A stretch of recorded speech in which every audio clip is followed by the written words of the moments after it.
हरे कृष्णा। श्री शिवाय नमस्तुभ्यं। आप सभी का दिन शुभ हो। इससे पहले की कथा को अपना भरपूर प्यार देने के लिए और कमेंट्स करने के लिए आप सबका बहुत बहुत आभार। आज भी आप फाल्गुन मास महात्म की कथा सुनने से पहले भक्त हरिदास जी की एक और कथा सुनेंगे।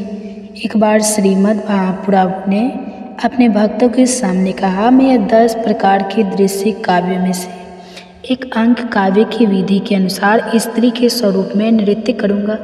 जो जितेंद्र है केवल उन्हें ही मेरे इस नृत्य को देखने का अधिकार होगा, और जो इंद्रियों पर संयम रखने में समर्थ है वे ही आज भवन के भीतर प्रवेश करें, बाकी कोई प्रवेश ना करे। श्री महाप्रभु ने सदाशिव और बुद्धिमता कर कहा कि वेशभूषा की तैयारियां करो, सबके लिए शंख, चोली, पट, साड़ी और अलंकार आदि एकत्रित करो और सभी के लिए यथा योग्य वेशभूषा का प्रबंध करो। श्रीमन महाप्रभु ने सभी भक्तों को अपने समक्ष बुलाकर कहा, गदाधर रुक्मणी का वेश धारण करेंगे और ब्रह्मानंद उनकी वृद्धा सखी सुप्रभात बनेंगे। नित्यानंद प्रभु एक बड़ी बूढ़ी का रूप धारण करेंगे। श्रीवास पंडित नारद बनेंगे और हरिदास ठाकुर कोतवाल का वेश धारण करके सभी को जगाते रहेंगे। इस प्रकार श्रीमन महाप्रभु की आज्ञानुसार श्री हरिदास ठाकुर ने कोतवाल का वेश धारण करके सबसे पहले बड़ी बड़ी 2 मूछें लगाकर हंसते हंसते पंच पर प्रवेश किया। उस समय उनके सिर पर एक बड़ी पगड़ी शोभा पा रही थी और उन्होंने सुंदर धोती पहनी हुई थी। हाथ में दंड लिए हुए वो सबको सावधान करते हुए कह रहे थे, अरे भाइयों सावधान हो जाओ, आज जगत के प्राण स्वरूप प्रभु लक्ष्मी के रूप में नृत्य करेंगे। हाथ में छड़ी लिए हरिदास ठाकुर चारों ओर दौड़ रहे थे। उनका सारा शरीर पुलंकित हो रहा था और वे कृष्ण नाम के सभी को जगा रहे थे। श्री हरिदास जी सभी को दंग पूर्वक आवाहन करते हुए कह रहे थे, कृष्ण का भजन करो, कृष्ण की सेवा करो और कृष्ण का नाम लो। श्री हरिदास जी को देखकर सभी हंसने लगे और उनसे पूछने लगे, अरे तुम कौन हो, यहाँ क्यों आए हो? तब श्री हरिदास जी ने कहा, मैं वैकुंठ का कोतवाल हूँ और मैं सभी को जगाते हुए समय घूमता रहता हूँ। वैकुंठ को छोड़कर प्रभु यहाँ आ गए हैं और वे सभा में अपनी प्रेम भक्ति का वितरण करेंगे। आज वे लक्ष्मी जी के वेश में नृत्य करेंगे। तुम सभी लोग आज सावधानी पूर्वक प्रेम भक्ति को लूट लो। ऐसा कहकर श्री हरिदास जी अपने दोनों हाथों से अपनी मूंछों को ताव देते हुए मुरारी गुप्त के साथ दौड़ने लगे। उस समय दोनों की दिव्य देह प्रेम से पुलंकित हो रही थी और दोनों के शरीर से श्री गैरचंद्र के विलास का उन्मेष था। इस तरह 7 दिन तक होने वाले श्रीमन महाप्रभु की लीला श्री हरिदास जी ने कोतवाल की भूमिका निभाकर श्रीमन महाप्रभु और सभी भक्तों को आनंद प्रदान किया। एक दिन श्रीवास पंडित जी के घर महाप्रभु के नृत्य संकीर्तन के अंत में एक ब्राह्मणी ने आकर श्रीमन महाप्रभु के चरण पकड़ लिए और उनके चरणों की धूलों को बार बार मस्तक पर धारण करने लगी। श्रीमन महाप्रभु को यह देखकर बड़ा दुख हुआ। उसी समय महाप्रभु वहाँ से भागकर गंगा जी में जा गए। उदय श्री नित्यानंद प्रभु और श्री हरिदास जी ने आकर उन्हें बाहर निकाला। श्री गौर सुंदर ने 24 वर्ष की आयु में गृहस्थाश्रम त्याग कर संन्यास ग्रहण किया और श्री कृष्ण चैतन्य नाम से परिचित श्री जगन्नाथपुरी में आ गए। श्री सार्वभौम भ्रष्टाचार्य जी के कहने पर राजा प्रताप रुद्र ने श्री चैतन्य महाप्रभु के रहने की व्यवस्था अपने राजपुरोहित श्री काशी मिश्र के भवन में कर दी थी। एक बार श्री अद्वैताचार्य, श्री शिवानंद सेन, श्री वासुदेव, श्री मुरारी गुप्त और अन्य भक्त साथ श्री हरिदास जी भी श्री महाप्रभु के दर्शन के लिए श्री जगन्नाथपुरी आए। श्री गोपीनाथ आचार्य ने अलटाकी से श्री सार्वभौम भ्रष्टाचार्य और महाराज प्रताप रुद्र एक एक करके अपने सभी भक्तों का परिचय बताया। इस प्रकार भक्तों का परिचय बताते बताते श्री हरिदास जी की ओर संकेत मरते हुए कहने लगे, उन्हें देखो, वे जगत को पवित्र करने वाले श्री हरिदास ठाकुर हैं। सभी भक्त श्रीमन महाप्रभु के दर्शन करने के लिए श्री काशी मिश्र के भवन की ओर चल पड़े, किंतु मार्ग में ही उन सबको श्रीमन महाप्रभु की भेंट हो गई। सभी भक्तों से मिलकर श्रीमन महाप्रभु को बड़ा हर्ष हुआ। श्रीमन महाप्रभु ने सभी से कुशल क्षेम पूछी और हरिदास जी को ना देखकर महाप्रभु ने पूछा, हरिदास कहाँ है? श्री हरिदास ठाकुर तो वहाँ तक भी नहीं है जहाँ प्रभु मार्ग में वैष्णव से मिले थे। बल्कि दूर से ही प्रभु का दर्शन करके वे उसी राजपथ के किनारे पर दंडवत होकर पड़े रह गए। अब प्रभु के पूछने पर सभी भक्त दौड़कर हरिदास जी को बुलाने के लिए वहीं पहुंच गए और जाकर उन्होंने कहा, हरिदास महाप्रभु तुमसे मिलना चाहते हैं, जल्दी से उनके पास चलो। तब श्री हरिदास जी कहने लगे, मैं तो नीच जाति का होने के कारण अस्पर्श हूँ, मुझे कोई छू नहीं सकता। श्री जगन्नाथ मंदिर के निकट राजमार्ग पर जाने का मेरा अधिकार नहीं है, क्योंकि वहाँ राजपथ पर तो श्री जगन्नाथ देव के सेवकों का आना जाना रहता है। इसलिए एकांत में किसी एक बगीचे में अगर थोड़ी सी जगह मुझे मिल जाए तो मैं वहीं पर पड़ा रहकर अपना समय बिता लूँगा। मेरी ऐसी इच्छा है कि मैं किसी एक ऐसे स्थान पर पड़ा रहूँ जिसे श्री जगन्नाथ जी के पुजारी सेवक मुझे अछूत को छू ना पाए। अब श्री हरिदास जी के यह वचन भक्तों ने जाकर श्रीमान महाप्रभु को बताया। श्रीमन महाप्रभु हरिदास जी के विचार सुनकर बड़े प्रसन्न हुए। उसी समय श्री काशी मिश्र के 2 व्यक्तियों के साथ वहां आए और उन्होंने श्रीमन महाप्रभु के चरणों की वंदना की। श्री काशी मिश्र ने महाप्रभु के चरणों में निवेदन किया कि प्रभु, अगर आपकी आज्ञा हो तो इन वैष्णव के लिए सब प्रबंध किए जाए। श्री महाप्रभु ने कहा, गोपीनाथ आपके साथ जाकर सभी को रहने का यथा योग्य स्थान दे देगा। हे काशी मिश्र, मेरे इस स्थान के निकट ही जो बगीचा है उसमें एक परम एकांत घर है। वह घर मुझे चाहिए जिससे कि मैं वहाँ एकांत में बैठकर श्री कृष्ण स्मरण कर सकूं। श्री काशी मिश्र ने कहा, प्रभु सब कुछ तो आपका है, फिर आप मांगते क्यों हैं? आपकी जो इच्छा हो वही स्थान आप ले लीजिए। सभी वैष्णवगण श्रीमन महाप्रभु को नमस्कार करके अपने अपने स्थान को चले गए और इस तरह श्री गोपनीय आचार्य ने सबको यथा योग्य स्थान दे दिया। इसके बाद महाप्रभु हरिदास जी से मिलने आए। श्री हरिदास जी उस समय प्रेम पूर्वक नाम संकीर्तन कर रहे थे। श्रीमन महाप्रभु को आया हुआ देखकर श्री हरिदास जी ने आगे बढ़कर कहा, महाप्रभु के चरणों में गिरकर दंडवत प्रणाम किया और महाप्रभु ने उठकर आलिंगन किया। अब दोनों प्रेमावे में रोने लगे। हरिदास जी ने कहा, प्रभु आप मुझे स्पर्श मत कीजिए, मैं तो नीच जाति का और अछूत हूँ, बहुत अधर्म हूँ। तब श्रीमान महाप्रभु ने कहा, हरिदास मैं स्वयं पवित्र होने के लिए तुम्हारा स्पर्श कर रहा हूँ, तो मैं जो पवित्र धर्म है वह मुझ में तो है ही नहीं। तुम क्षण क्षण में समस्त तीर्थों में स्नान करते हो और कण क्षण में तुम यज्ञ तप और दान करते हो। तुम निरंतर शास्त्रों का अध्ययन कर रहे हो और तुम ब्राह्मणों और सन्यासियों की अपेक्षा परम पवित्र हो। श्री चैतन्य महाप्रभु ने शास्त्रों के वचन कहते हुए कहा कि जिनके जीवा के अग्रभाग पर सदैव भगवान का नाम वर्तमान रहता है वह व्यक्ति स्पष्ट होते हुए भी पूजनीय है। जो आपके नाम संकीर्तन करते रहते हैं वही सदाचारी है। उन्होंने सब प्रकार की तपस कर ली है, सब प्रकार के यज्ञ कर लिए हैं, समस्त तीर्थों में स्नान कर लिया और उन्होंने समस्त शास्त्रों और उनके अंगों का अध्ययन कर लिया। इतना कहकर महाप्रभु हरिदास जी को बगीचे में ले गए और उन्हें वहाँ एकांत में रहने के लिए घर दे दिया। उन्होंने कहा, हरिदास अब तुम इस जगह पर रहकर भजन करो, मैं यहाँ आकर प्रतिदिन तुमसे मिला करूँगा। श्री जगन्नाथ मंदिर के चक्र को देखकर तुम प्रणाम करना, तुम्हारे लिए प्रसाद यही पर आ जाएगा। श्री नित्यानंद प्रभु, श्री जगन्नाथ, पंडित श्री जमोदर और मुकुंद सभी ने श्री हरिदास जी से मिलकर बहुत आनंद का अनुभव किया। समुद्र स्नान करने के बाद महाप्रभु अपने स्थान पर लौटे। सभी भक्त महाप्रभु के निवास स्थान पर प्रसाद पाने के लिए एकत्रित हुए।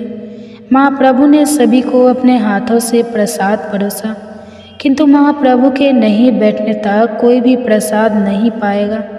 इसलिए श्री स्वरूप दामोदर ने प्रभु से निवेदन किया कि सभी भक्त आपकी अपेक्षा कर लें, इसलिए आप और श्री नित्यानंद प्रभु दोनों प्रसाद पाने बैठिए। और मैं सभी को परिवेश कर दूंगा। तब महाप्रभु ने कुछ प्रसाद अन्न श्री गोविंद के हाथ में देकर यत्नपूर्वक उसे श्री हरिदास जी के पास भिजवाया। श्री हरिदास जी के पास प्रसाद भेजने के बाद ही महाप्रभु सब सन्यासियों को बिठाकर स्वयं भी प्रसाद सेवन के लिए बैठ गए। अब श्री हरिदास जी महाप्रभु द्वारा प्रदत्त उसी कुटी में रहकर निरंतर भाव विभोर होकर नित्य प्रति 3 लाख हरि नाम करने लगे। महाप्रभु नित्य प्रति प्रातःकाल श्री जगन्नाथ देव की आरती के दर्शन करके श्री हरिदास जी के दर्शन देने के लिए स्वयं उनकी कुटी में जाते थे। ऐसा सुना जाता है कि एक बार श्री चैतन्य महाप्रभु को भगवान श्री जगन्नाथ के पुजारियों ने प्रसाद में भी श्री जगन्नाथ देव की प्रसादी वकुल की एक दातुन दी थी। महाप्रभु जब श्री हरिदास जी को दर्शन देने के लिए उनकी कुटिया में गए तो उन्होंने देखा कि हरिदास धूप में ही नाथे बैठे भजन में मुक्त हो गए हैं। तब महाप्रभु ने उस दातुन को उनके आंगन में ही रोपण कर दिया। देखते देखते उसने एक बहुत बड़े वृक्ष का रूप ले लिया। वह वृक्ष सिद्ध वकुल के नाम से प्रसिद्ध हो गया। आज भी श्री हरिदास जी की भजन स्थली को लोग सिद्ध वकुल के नाम से ही जानते हैं। कथा समाप्त। सभी मिलकर प्रेम से बोलिए श्री हरिदास ठाकुर जी की जय। आप सुनिए आज का अध्याय। से पहले सुनिए भगवान शिव को समर्पित कान यात्रा की एक बहुत ही रोचक कहानी। अगर आपको यह कहानी अच्छी लगती हो तो आप बिना कहे ही वीडियो को लाइक करके कमेंट भी ज़रूर कर दिया करें और अगली वीडियो का इंतज़ार भी आप हमारे चैनल पर ज़रूर किया करें, क्योंकि आपको हर दिन एक नई कथा हमारे चैनल पर सुनने को मिलती है। हर साल ही भोले भंडारी के भक्त धार्मिक स्थलों से गंगा जल से भरी कांवड़ लेकर पैदल यात्रा करके अपने अपने घर वापस लौटते हैं। इसी सफ़र को कांवड़ यात्रा कहा जाता है। ऐसे ही भोलेनाथ के एक भक्त भोला राम ने सावन महीने के पहले सप्ताह हरिद्वार से जल लेकर बाबा विश्वनाथ वाराणसी की तरफ पैदल यात्रा करने का निश्चय किया। यह कांवड़ यात्रा आज तक की सबसे लंबी दूरी की यात्रा बनने वाली थी। भोला राम के इस ऐलान से आसपास के गांव में खलबली मच गई, क्योंकि भोला राम शारीरिक तौर पर बहुत ज़्यादा मजबूत नहीं था, कमज़ोर था, लेकिन फिर भी उसने इतना बड़ा संकल्प कर लिया था कि जहां बड़े बड़े बलशाली भी घुटने टेक दें। जब भोले राम के परिवार वालों को यह बात पता चली तो उन्होंने उसे समझाने की बहुत कोशिश की कि तुम्हारी बस की नहीं है इतनी लंबी दूरी की पैदल यात्रा करना, तुम अपने संकल्प को तोड़ दो। लेकिन भोला राम का संकल्प अटूट था। उसने ठान लिया था कि अब उसका साथ चाहे कोई दे या ना दे, वह तो कांवड़ लेकर अकेला ही जाएगा। भोला राम की कांवड़ को सजाने के लिए गांव के बहुत सारे लोग वहां पर आ गए। सभी भोला राम का उत्साह बढ़ाने लगे। हालांकि भोला राम को अपने भोले भंडारी पर पूर्ण विश्वास था, इसलिए तो वह इस विश्वास के आधार पर ही कांवड़ यात्रा के संकल्प को छोटा ही समझ रहा था। दरअसल वह पहली बार महाकाल की कामन यात्रा में हिस्सा लेने जा रहा था और उसे इस बात का बिल्कुल भी अंदाज़ा नहीं था कि सफ़र में उसने सामने कितनी मुसीबतें आने वाली हैं। अब भोला राम अगली सुबह अपनी कांवड़ यात्रा अकेले ही प्रारंभ करता है। आसपास के गांव से बहुत सारे भक्त भोला राम को देखने पहुंचे थे, लेकिन कोई भी उसके साथ यात्रा में चलने को तैयार नहीं था, क्योंकि सभी भोला राम के संकल्प की कठिनाई को बहुत अच्छी तरह से समझ चुके थे। भोला राम धीरे धीरे कदम बढ़ाने लगा। भोला राम की कांवड़ बहुत भारी थी, जो उसके शारीरिक वजन से बहुत ज़्यादा थी। अब वह कुछ ही दूर पैदल चला था कि महाकाल ने उसकी परीक्षा लेना शुरू कर दिया। भोला राम की कांवड़ से धीरे धीरे पानी टपकने लगा। भोला राम पानी की मय को चेक करने लगा तो उसे एक मटकी में छोटा सा नन्हा सा छेद दिखाई दिया। उसने उस छेद को बंद करने की बहुत कोशिश की, लेकिन उसके पास ऐसी कोई भी वस्तु नहीं थी जिससे कि उस पानी की धार को वह रोक सके। अब कुछ भी हो, वह तो भोलानाथ का नाम लेकर आगे बढ़ने लगा। अचानक उसे रास्ते में एक मजदूर दिखाई दिया जो सड़क बनाने के काम में लगा हुआ था और वह आग के पास खड़ा होकर डामर गर्म कर रहा था। भोलेनाथ को एक उपाय सूझा। वह मजदूर के पास जाकर थोड़ा सा डामर लेकर मटकी के छेद में लगाने लगा और डामर लगते ही पानी टपकना बंद हो गया। भोला राम उस मजदूर को धन्यवाद देते हुए आगे बढ़ गया। अब समस्या का समाधान हुआ तो भोलेनाथ का उत्साह दोगुना हो गया। अब उसकी यात्रा की जो गति थी वह भी बढ़ चुकी थी। उसके अंदर एक नया उत्साह आ चुका था। चलते चलते लगभग 4 घंटे बीत गए। 4 घंटे की यात्रा होते ही भोलाराम बहुत थक गया और सड़क के किनारे एक पेड़ की ठंडी छांव में बैठ गया। भोलाराम अपने साथ कुछ खाने पीने की सामग्री भी रख कर लाया था, जिसे निकाल कर वह खाने लगा। खाने के बाद उसे थकान हुई थी तो नींद आ गई और वह पेड़ से टककर सो गया। उसी सड़क से 2 राहगीर गुजर रहे थे।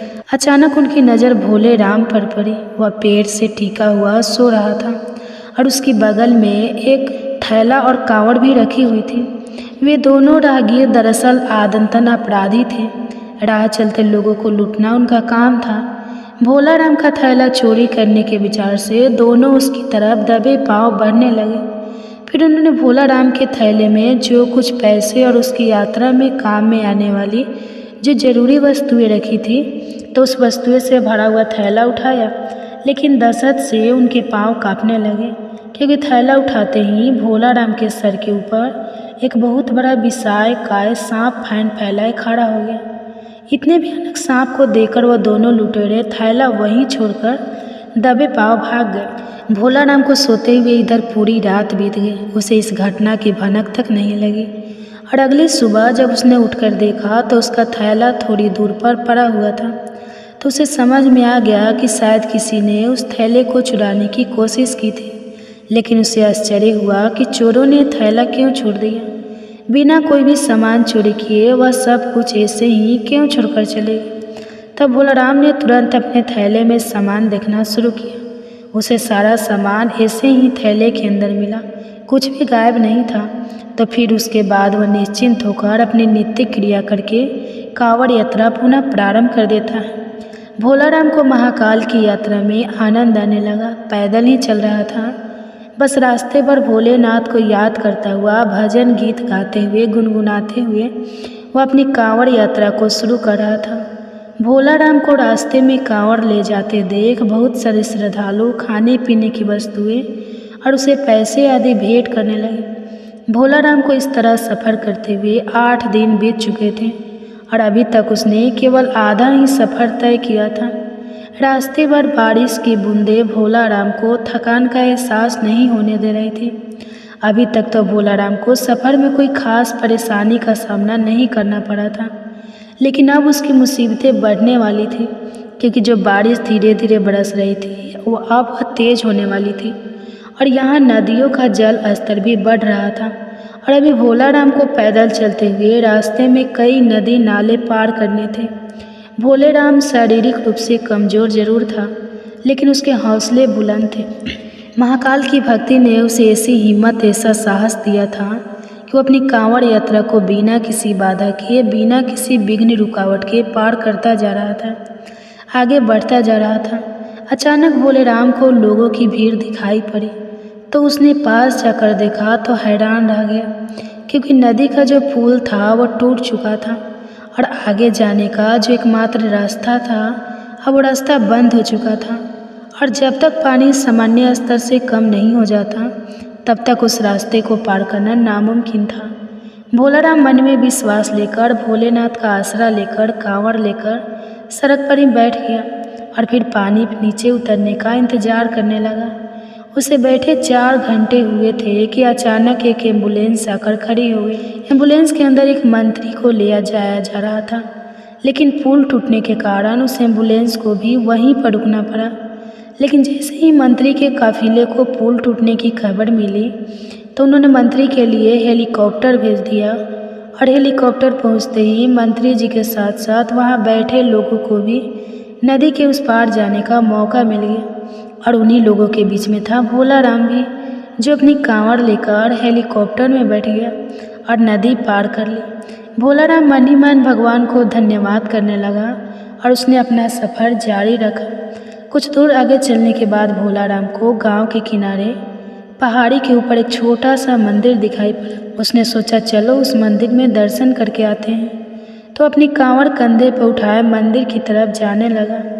मंदिर थोड़ा ऊंचाई पर था, उसे ऊपर चढ़ने में परेशानियां हो रही थी, लेकिन भोलाराम पेड़ की शाखाएं पकड़कर मंदिर के द्वार तक किसी तरह पहुंचे गया और फिर अपनी कांवड़ को मंदिर के बाहर रखकर उसने मंदिर के अंदर प्रवेश किया।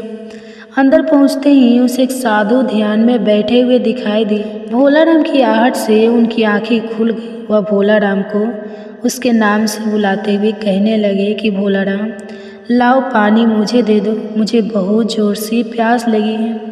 अब यह बात सुनकर भोलाराम को बड़ा आश्चर्य हुआ कि साधु उसका नाम कैसे जानते हैं। फिर कहने लगा, मैं मटकी में जल लाया हूँ। और भोलाराम तुरंत साधु के सामने हाथ जोड़कर खड़ा हो गया। कहने लगा, बाबा आप तो अंतर्यामी लग रहे हैं।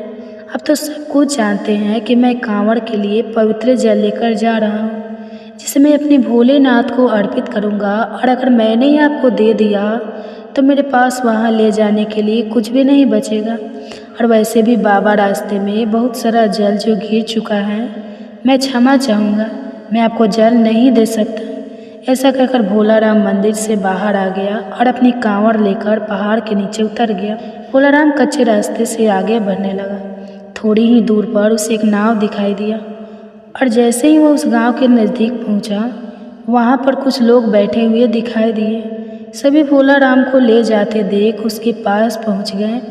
गांव के लोग अब भोलाराम को खाने पीने की वस्तुएं भेंट करने के लिए आगे बढ़े, लेकिन भोलाराम ने उनको सबको रोक दिया। कहने लगा, अगर आप मुझे कुछ देना ही चाहते हैं तो पीछे वहाँ पहाड़ी पर एक मंदिर है, वहाँ पर एक साधु बाबा भूखे प्यासे बैठे हैं। कृपा करके आप यह सारा सामग्री उनके पास भिजवा दीजिए। गांव के लोग भोलाराम को हैरान होकर देखने लगे। कहने लगे, अरे भैया, यहाँ तो कोई पहाड़ी नहीं है, यहाँ पूरा इलाका तो जंगली है और यहाँ पेड़ पौधे के अलावा आपको कुछ भी दिखाई नहीं देगा। जरूर आपको कोई भ्रम हुआ होगा। सुनकर भोलेराम तो सोच में पड़ गया। फिर थोड़ी देर सोचने के बाद कहने लगा, मैं दावे के साथ कह सकता हूँ यहाँ पहाड़ी में एक मंदिर है। आप सभी मेरे साथ चलिए, मैं आपको दिखाता हूँ अभी। और फिर भोलाराम सभी को लेकर पहाड़ी को खोजते हुए चलने लगा, लेकिन उसे कुछ दूर आते ही एहसास होने लगा कि वह गलत रास्ते पर जा रहा, क्योंकि बहुत देर चलने के बाद भी उसे वह पहाड़ी दिखाई नहीं दे रही थी और यह रास्ता भी उसके लिए अनजान सा लग रहा था। तो वह गाँव वालों से तुरंत कहने लगा कि आपके गाँव में आने वाला कोई और दूसरा रास्ता भी है क्या? तो गाँव वालों ने मना कर दिया। अब सारे गाँव वाले भोलेनाथ को समझाने लगे कि आप भ्रमित नहीं हो।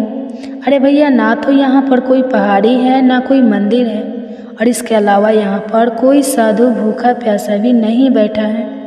एक काम करो, आप अपनी सावन यात्रा पुनः प्रारंभ करो।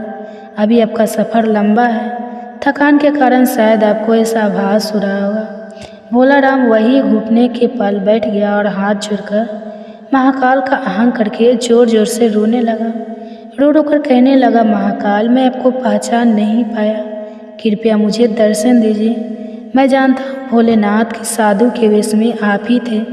मैं आपके लिए जल लाया हूँ प्रभु, और मैं आपको जल पिलाए बिना यहाँ से नहीं जाने वाला। और कुछ ही देर में भोलाराम के सामने से बड़े बड़े पेड़ों के पीछे अचानक पहाड़ी में मंदिर नजर आने लगा। गांव के सभी लोग उस मंदिर को देखकर हैरान रह गए।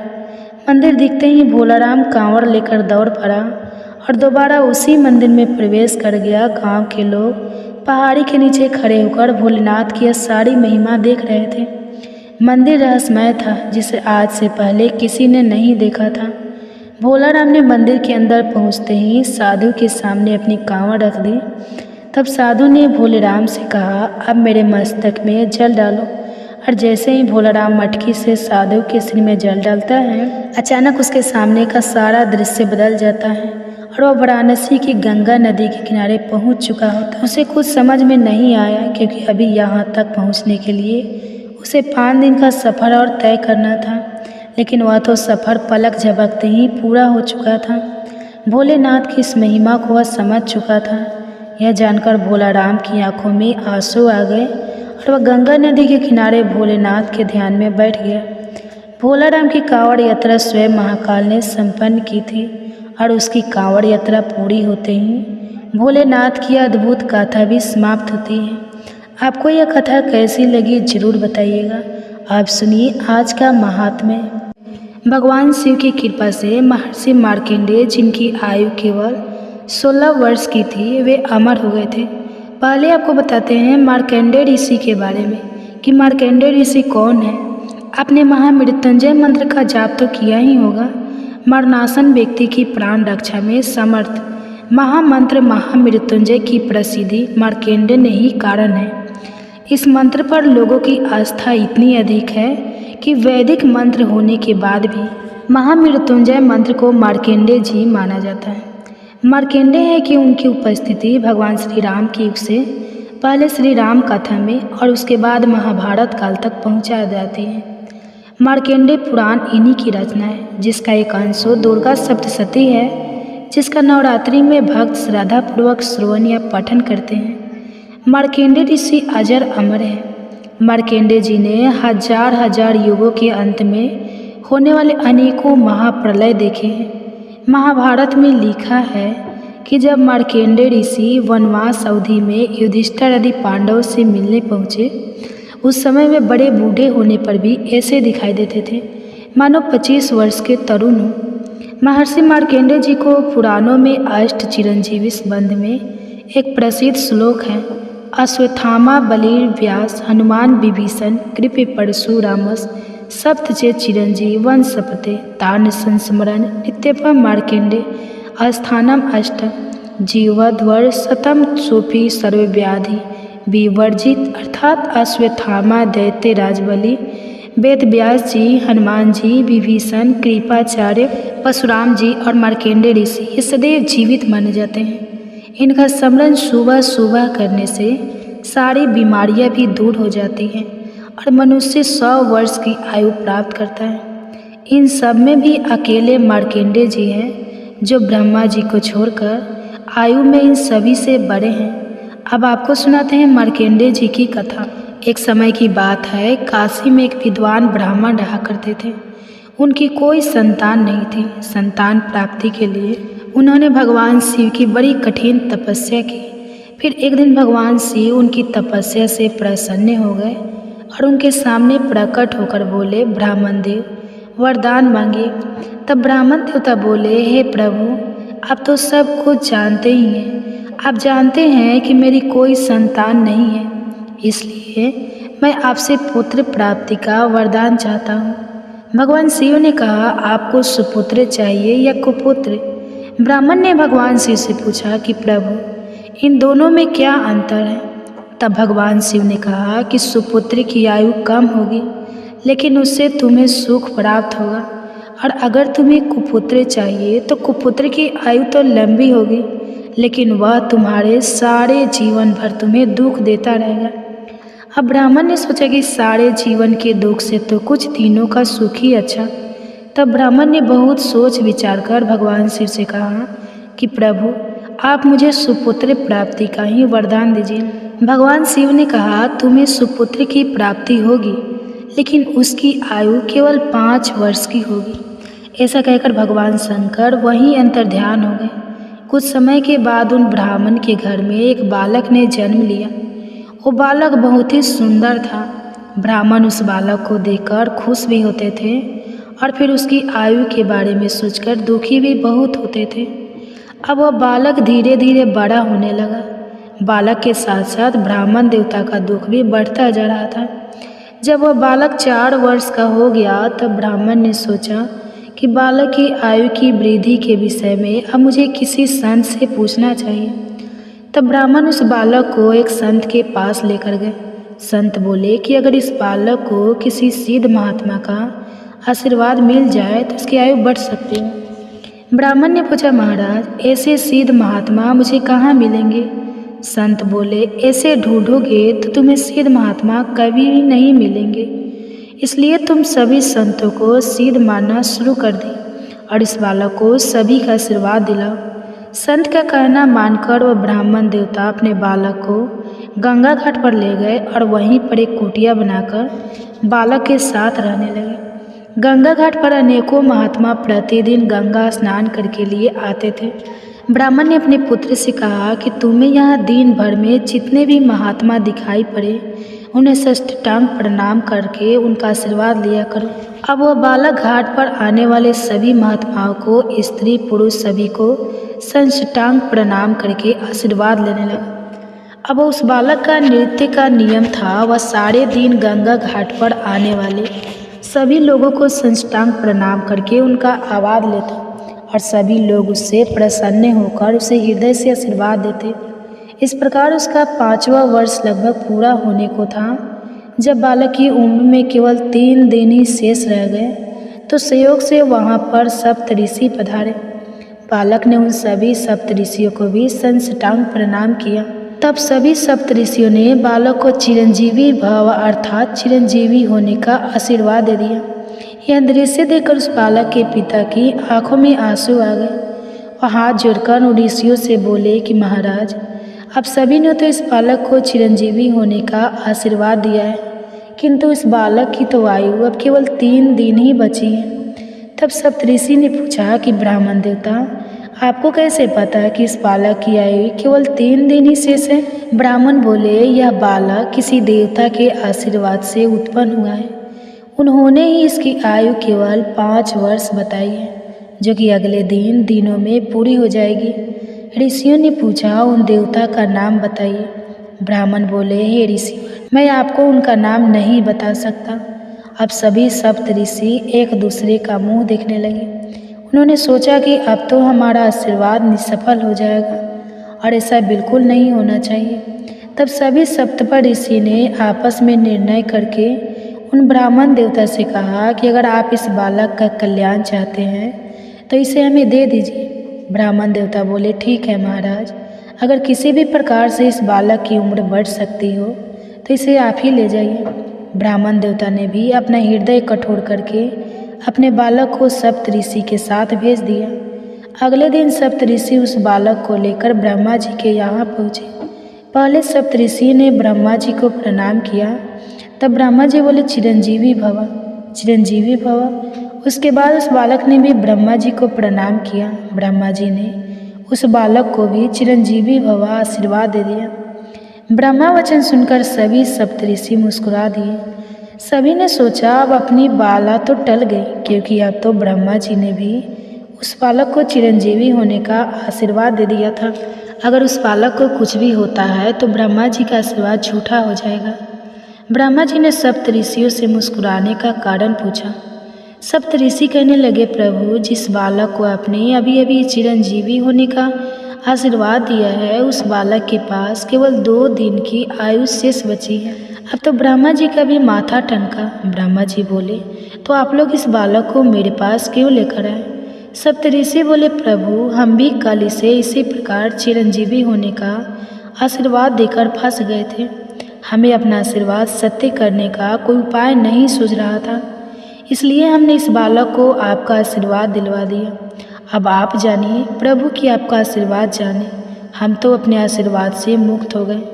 ब्रह्मा जी ने कुछ देर तक सोच विचार करने के बाद उन्होंने सोचा कि अब तो इस बालक का भाग्य केवल भगवान शंकर ही बदल सकते हैं। ब्रह्मा जी ने सप्तऋषियों से कहा कि आप इस बालक को यही मेरे पास छोड़ जाइए।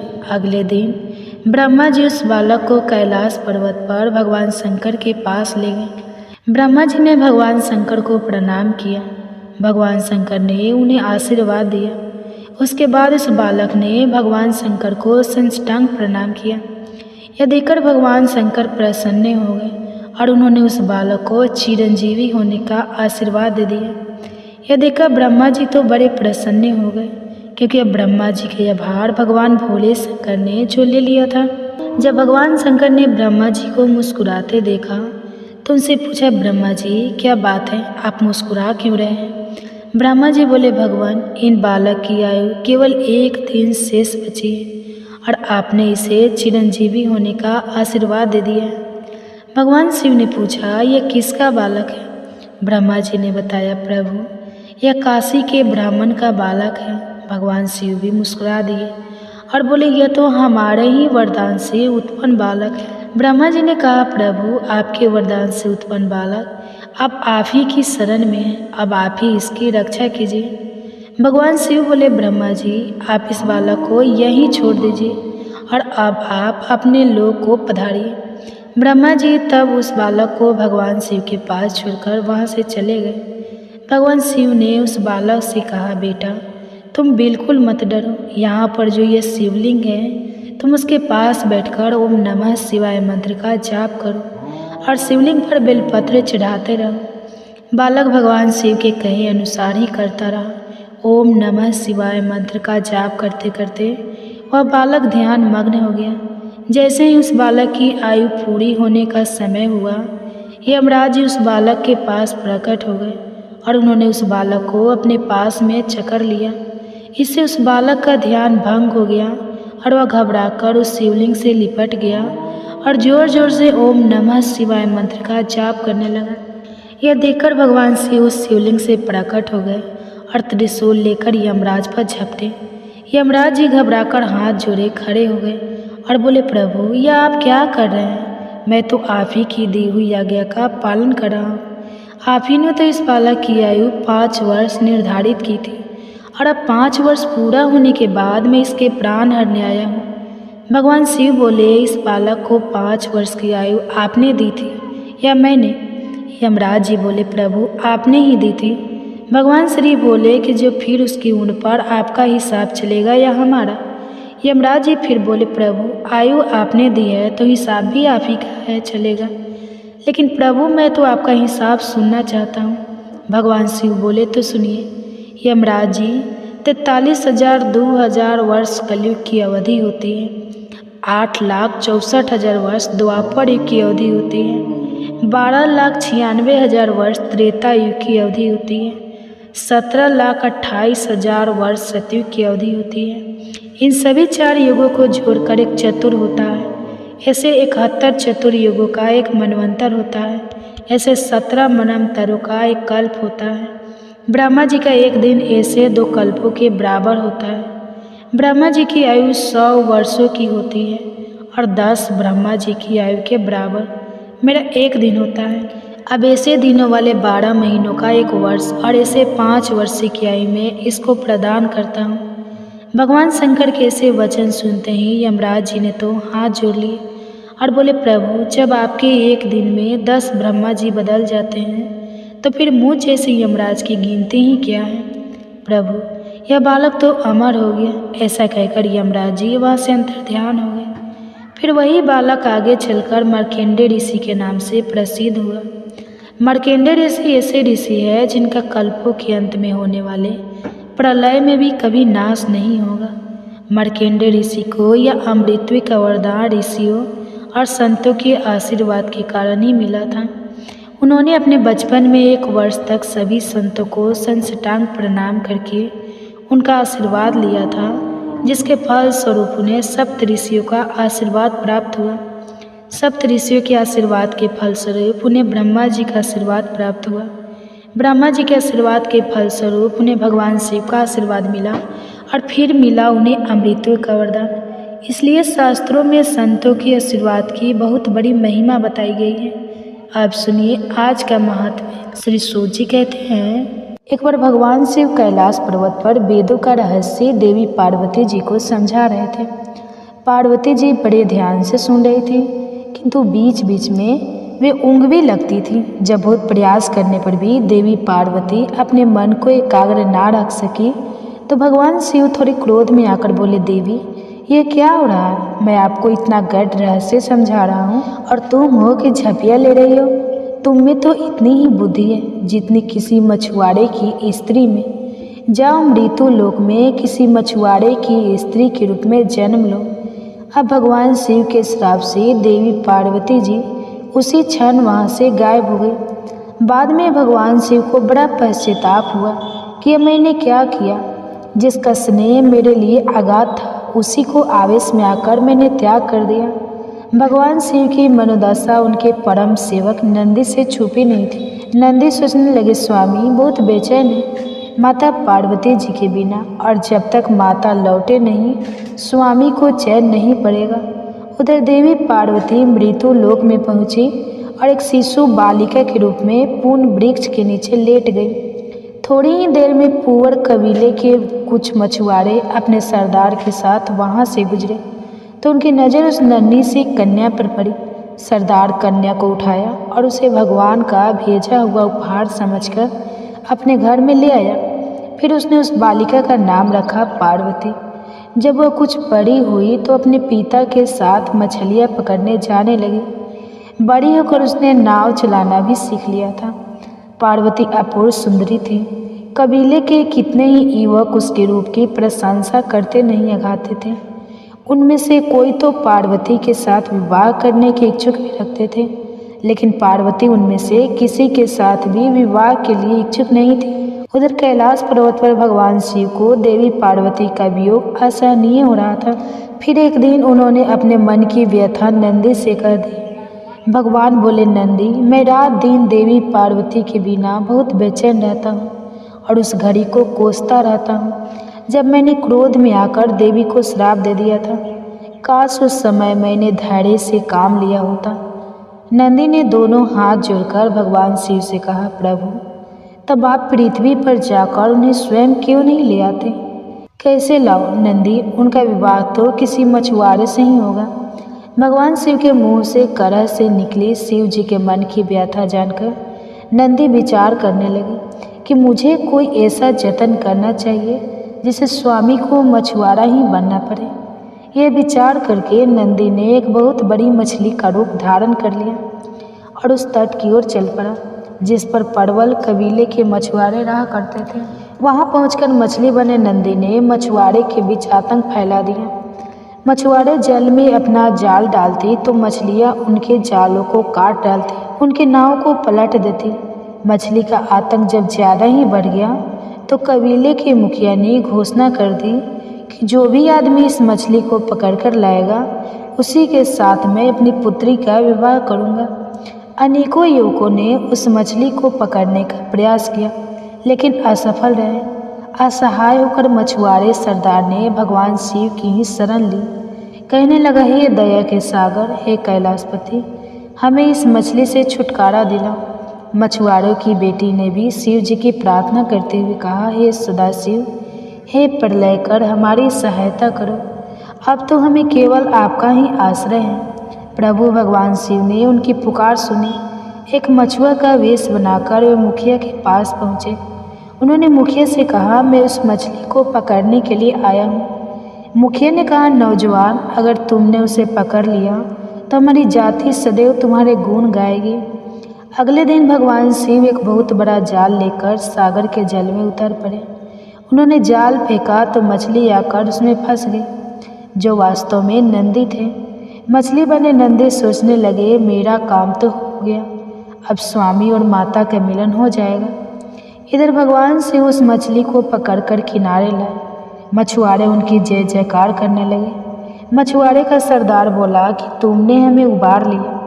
युवक, हम किस प्रकार तुम्हारा आभार व्यक्त। फिर अपने वचन के अनुसार मछुआरे सरदार ने बड़ी धूमधाम से अपनी पुत्री का विवाह उस युवक के साथ कर दिया और इस तरह मछुआरे शिव और मछुआरे पार्वती जी के विवाह के बाद नंदी अपने वास्तविक स्वरूप में प्रकट हो गए और उन्हें अपनी पीठ पर बैठाकर कैलाश पर्वत पर ले आए। भगवान शिव की अंत वेदना दूर हो गई और देवी पार्वती श्राप से मुक्त हो गई और जीवन चक्र पहले की ही तरह चलने लगा। अब मिलकर प्रेम से बोलिए, भले शंकर भगवान की जय, माता पार्वती माता की जय।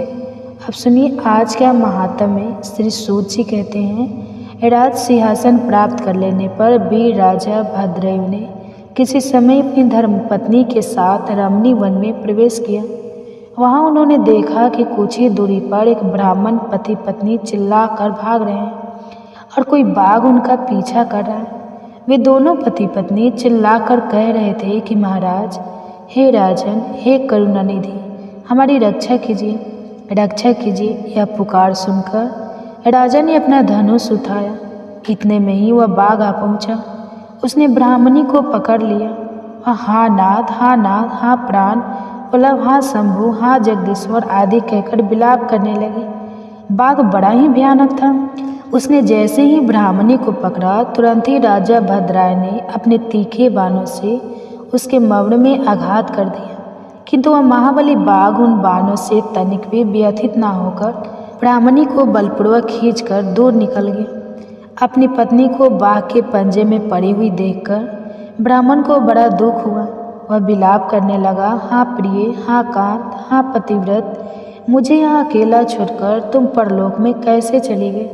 तुम्हें छोड़कर मैं कैसे जीवित रह सकता हूँ? राजन, तुम्हारे वे अस्त्र शस्त्र कहाँ हैं जिनकी बड़ी प्रशंसा सुनी जाती है? वह महान धनुष अब क्या हो गया? तुम्हारा 12,000 हाथियों से भी अधिक बल कहाँ है? तुम्हारे शंख खड्ग और मंत्रासद विद्या से क्या लाभ हुआ? दूसरों को छीन होने से बचाना तो एक क्षत्रिय का परम धर्म है। धर्म के राजा अपना धन और प्राण देकर भी शरण में आए हुए दीन दुखियों की रक्षा किया करते हैं। जो पीड़ितों की प्राण रक्षा नहीं कर सकते, ऐसे लोगों के जीवन की अपेक्षा तो उनकी मृत्यु ही श्रेष्ठ है। इस प्रकार ब्राह्मण का विलाप और उसके मुख से अपनी पराक्रम की निंदा सुनकर राजा ने शोक से मन ही मन इस प्रकार विचार किया, अहो, आज भाग्य की उलट फेर से मेरा पराक्रम नष्ट हो गया, मेरे धर्म का विनाश हो गया, अतः मेरी संपदा, राज और आयु का भी निश्चय ही नाश हो जाएगा।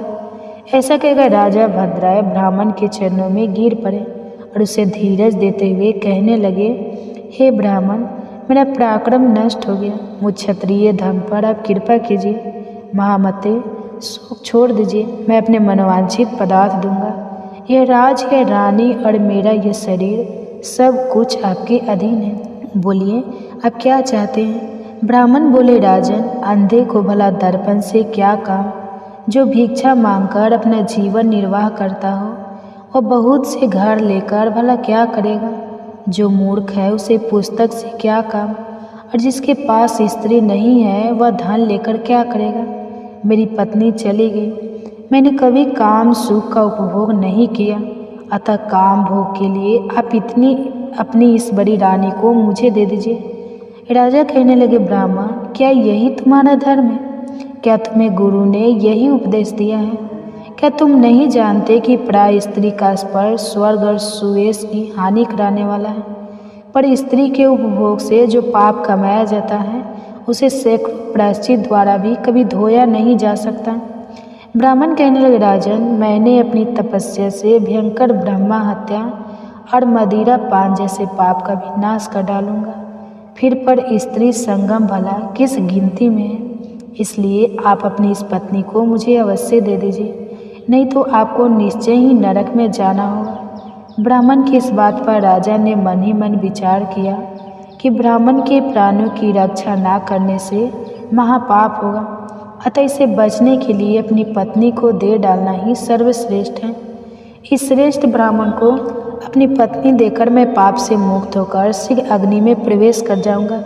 मन ही मन ऐसा निश्चय करके राजा ने आग जलाई और ब्राह्मण को बुलाकर उसके प्रति अपनी पत्नी को दे दिया। इसके बाद स्नान करके पवित्र होकर देवताओं को प्रणाम करके उन्होंने अग्नि की 2 बार परिक्रमा की और एकाग्रचित होकर भगवान शिव का ध्यान किया। इस प्रकार राजा को आग में गिरने के लिए तत्पर देखकर जगतपति भगवान विश्वनाथ सहसा वहाँ प्रकट हो गए। उनके 5 मुख थे, मस्तक पर चंद्रकला आभूषण का काम दे रही थी, कुछ पीले रंग की जटा